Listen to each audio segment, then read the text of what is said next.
Welcome back to the Webby O'Neill channel. Man United have sent a clear message to Rashford, Sancho, Anthony, Garnacho, Malacia. Your time at Manchester United is done. Get involved in the chat, have your say in the comments section, and don't forget to leave a like on today's video, as you know it's much appreciated. United have delayed the 5 players' return to Carrington. You happy? Music to your ears? Music to my ears, and I think it's music to everybody's ear. This is a clear message of intent, not just to these 5 players, to the fans, to the rest of the squad. There is no way back. Things are about to change. And my God, this is a message of intent. These players, 6-7 weeks, they've had the time now looking for a club. And to be honest with you, United are sick of it. Get out of the club. There's no way back. Go and sort a club out. We have had enough. Yeah, good stance from the club, the manager, in my eyes. And we also know at the same time who's going to be our new number 10 next season in Cunha. Yeah, well, that's a message in itself. Yeah. You're not part of the squad. You're not part of this club. We've took your number off you. Find a club. And no matter what the PR machine for Rashford does, because Rashford's number's gone, doesn't make sense anymore. He's known for a long time. He's talked about his favourite move, the same as Sancho, freedom and all that. Why are you still here? And the club are sick of it. I look at it and it's a sign that they're backing Ruben Amorim. Everyone's on the same path. Yeah. But what it does do, it absolutely kills the value of these players. I'm fully on board with this. The club stance in freezing these players out, but also at the same time comes the downside of that, and that's to expect any value or significant value in any of these 5 players in a transfer fee, loan fees, or even wages paid on a loan. And the one you've just mentioned there, Garnacho, for me, I'd go to Aston Villa. Do you want our sulky kid? And we want Ollie Watkins. Try and get some money, if we can, for Garnacho in this swap deal. If we can't, everyone talks about a resale value with Garnacho. Put some sort of clause in a resale value. So if he does boom at Aston Villa, Manchester United will recoup something. We're getting a proven goal scorer in the Premier League who is consistent with that as well. And it also fills a hole in what Manchester United need. And that's a proven goal scorer at the top of the pitch who's going to put the ball in the back of the net, but also has a really high work intensity, who's good at a link-up play, which we currently don't have in any of our 2 forwards at Manchester United.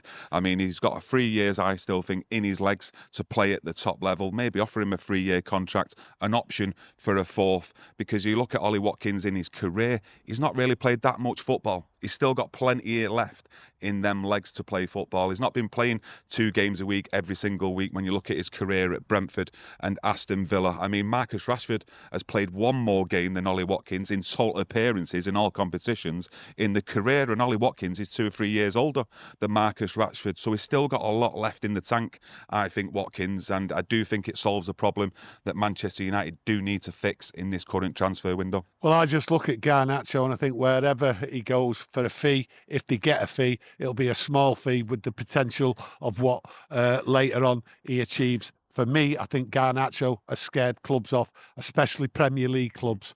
For me, I look at Villa, they passed on Rashford 40 million. That's never happening now. Absolutely not. Then you look at Chelsea getting rid of Sancho. They passed on 25 million. They even paid 5 million to get back. You look at Anthony, standard player. What's going to happen there? Big gamble for anyone to pay a fee there. And I think what will happen is a loan. Malacia, you might get 10 bob for him. That's how I look at it. There is no value here, but I think the club understand that and they just want to get rid and move on. They're fully backing Ruben Amorim. So for the next 2 years, you're going to see massive change. And I'm over the moon. I look at Ollie Watkins and that, and I think to myself, yeah, come to Old Trafford, score a few goals. That'd be great. He'll add to the players, Cunha and Mbeumo, and obviously the stats, what Bruno puts in there. If there's a possibility, if he does come, then fine. I'm fine with it. How long the contract is and that's up for debate, and I'm not going to debate it here. I just look at it. I'm over the moon. There's a clear message here, and it's to the squad. And for me as a Manchester United fan, I can't see anything but good things going forward now with this squad, with Ruben Amorim for the next year. Will they be able to achieve and go for glory, go to attack a cup game or try and get in the Champions League?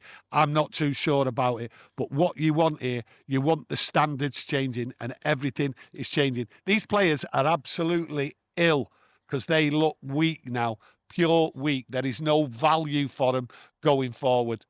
Yeah, and sometimes you've got to look at it and the current situation at United, that The actual dressing room and changing that mentality, the standards, the culture is maybe more important than getting that extra 10, 15, 20 million for these players. And it's more important of getting that negative energy out of the dressing room so they can actually recycle and rebuild with players that are actually going to give their all for Manchester United as well. Well, they'll definitely be out of the changing room because they'll just be there in the afternoon when the squad's not there.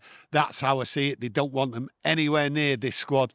So they'll probably go in the afternoon, use the facilities, probably train with a few youngsters and that. If they allow that, they might get them training on their own.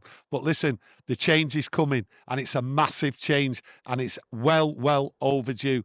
A lot of criticism for Ineos, Sir Jim Ratcliffe and everything, but they have clearly set out, they've done the homework, they've done the maths, and they've said, right, there's no value there. Whatever we get, that'll be a bonus. You're looking at the three players, Rashford, Antony and Sancho. I mean, at one point, they were worth a combined 250 million.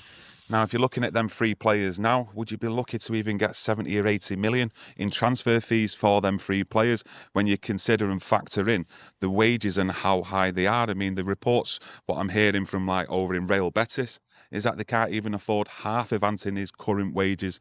So that's also going to be the problem. The easy part is isolating these players away from the squad, setting an example and making that stance. But the hard part is shifting these players on. And if they can shift these players on, hopefully, like you say, we can actually recoup that and then go out and get another player in. Rashford, for instance, I think he'll go out on loan. I think Sancho will go out on loan. Antony will go out on loan. Garnacho, someone might come in with a bid and that contract, whatever it is, will be extended later on, depending on how he performs, Garnacho. And I do believe somewhere else he will perform better. You look at Malacia, you might get £1 million for him if you're lucky.